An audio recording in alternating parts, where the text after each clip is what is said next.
ရွှန်30အောင်မြန်မာငွေ6000အောင်မှာဗာလီတွေရမယ်တစ်ချက်ကြည့်ရအောင်ဒါရွှေချိုက်လို့ပြီးဖဲတွေကရွေးလာတာပါဒီတစ်ထုပ်ကို 5.9 yuan ဆိုတော့အခုကမြန်မာငွေကို1 yuan ကို600နဲ့တွက်မယ်ဆိုလို့ရှိရင်5.9ဆိုတော့3600ရှိပါတယ်သူ့ရဲ့ gram က88 gram ပါတော့သူကတစ်ခါရဲနဲ့စားလို့မကုန်တန်နေပေါ့နော်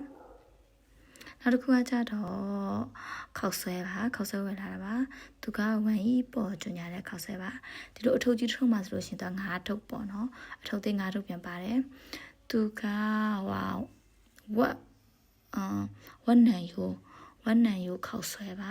သူအရင်နဲ့စားတာဝတ်နံယူပြုတ်ခောက်ဆွဲ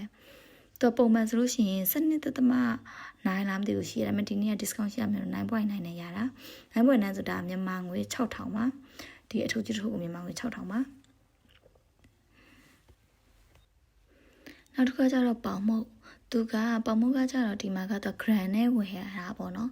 ကပေါင်မုတ်တန်းရှိတယ်ပေါင်မုတ်တန်းမှာကိုကြိုက်တဲ့ပေါင်မုတ်ကိုရွေးဝယ်လို့ရတယ်အဲ့ထဲမှာသူက grand ချိန်နဲ့ဝယ်ရတာအခုရွေးဝယ်လာတာကကျတော့ 0.478 grand ရှိတယ်သူ0.478ကို 9.37 yuan ရှိတယ်ပေါ့နော်9.37ဆိုတော့ဒီတစ်ထုပ်လုံးကိုရွှေ့ဝယ်လာတာ6000ပေါ့နော်6000ပဲရှိပါတယ်ဘာ6000တော့ဘာတွေပါတယ်ဆိုတစ်ချက်ကြည့်ကြည့်အောင်ဒီပေါင်မုတ်ကြီးတယ်ပေါ့နော်သူလက်တစ်ပွားစားလောက်တော့ရှိတယ်ပေါင်မုတ်ကြီးတစ်ခုပါမယ်ဒါကိုချွေကြိုက်တာလေးပေါ့နော်တစ်မျိုးတစ်ခုလောက်နဲ့ဝယ်လာတာပေါ့နော်ဒါဆို6 3မယ်4မယ်5မယ်6မယ်9မယ်ပေါ့နော်9မျိုးရတယ်ပေါ့နော်9မျိုးဆိုတော့ပေါင်မုတ်တန်းထဲမှာအများကြီးရှိသေးတယ်ပေါ့နော်ဒါရွှေကြိုက်တဲ့ပေါင်မုတ်ကိုစားချင်တဲ့ပေါင်မုတ်လေးရွေးဝယ်လာတာပါဒါဒီအကုန်လုံးမှာ6000ပေါ့နော်တရား copy နဲ့ဒီ copy ကလက်ဖက်တုပ်ထဲထည့်စားမှုဆိုပြီးဝယ်လာတာ1.5 yuan ပဲရှိ1.5 yuan ဆိုဒီ copy မှာ900ပဲရှိရပေါ့နော်ခန်းကျင်တီကကြတော့ဒီခန်းကျင်တီက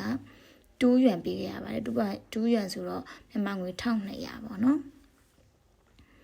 နောက်ဘာဝယ်လာသေးဆိုတော့တရက်တီကကြတော့4လုံးရတယ်7.8 yuan ဖြစ်တဲ့ကြောင့်မလို့သူက